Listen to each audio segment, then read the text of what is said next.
Liberal Democratic party এলডিপির সম্মানিত সভাপতি জনাব ডক্টর কর্নেল অলি আহমেদ বীর বিক্রম সাহেব বলেছেন, আমি আর নির্বাচন করব না, কোনো আসনেই করব না।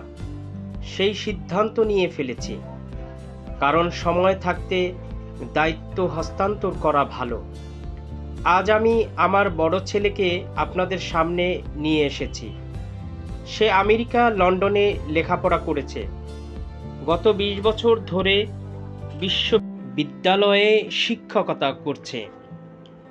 বর্ষিয়ান রাজনীতিবিদ জনাব ডক্টর কর্নেল অলি আহমেদ তার নির্বাচনী এলাকা চট্টগ্রাম 14 চন্দনাইশ সাতকানিয়ার আংশিক আসনে দলীয় প্রার্থী হিসাবে ছেলে অধ্যাপক ওমর ফারুক সানিকে পরিচয় করিয়ে দেন।